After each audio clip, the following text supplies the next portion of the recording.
Single phase induction motor. Single phase induction motor হচ্ছে আমার 2 wire system, একটা হচ্ছে পজিটিভ, একটা হচ্ছে নেগেটিভ। আমরা এখন টেস্ট করবো হচ্ছে একটা সিঙ্গেল ফেজ ইন্ডাকশন মোটরকে কীভাবে সেলফ স্টার্টার করানো যায়, স্টার্টিং করানো যায়। তো ফার্স্ট হচ্ছে আমরা কানেক্ট করতেছি প্যারালালি ইয়ার সাথে ভোল্ট মিটারের সাথে। ওয়াট মিটারটাকে আমরা ভোল্ট মিটার হিসেবে ইউজ করবো। ফার্স্টে ভোল্ট মিটারে দুইটা প্রান্ত কানেক্ট করলাম ওয়াট মিটারের।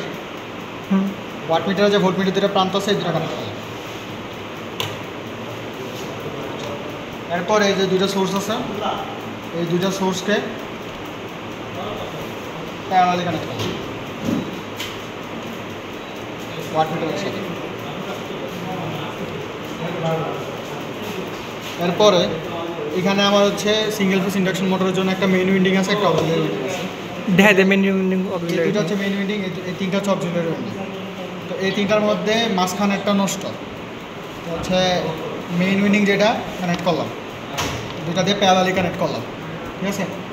প্যারালালি কানেক্ট করার পরে আমি যেহেতু সেলফ স্টার্টিংটা করতেছি, তো এরপরে কাজ হচ্ছে এই মেইন উইন্ডিংয়ের একটা থেকে এখানে নিচেরগুলা ক্যাপাসিটর 4টা ক্যাপাসিটিভ আছে।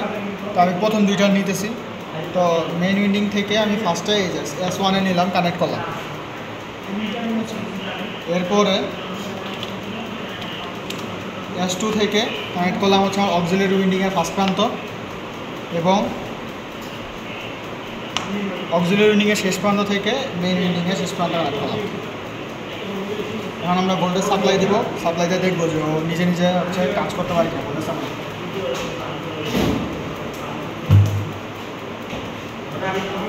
এখানে চেক করব যে ও কত, ও 220 ওয়াটের বেশি যাইতে পারবে না। তো 220 ভোল্ট আমি সাপ্লাই দিতে পারবো, আর বেশি দিতে পারবো না। মোটামুটি দিচ্ছি 220 ভোল্টের দিকে যাচ্ছে। এই যে দেখা যাচ্ছে যে মোটর নিজে নিজে রান করছে, 127 ভোল্টের মধ্যে ও নিজে নিজে রান করছে। আমি যদি আরও বাড়াই তাহলে ওর স্পিড আরও বাড়বে।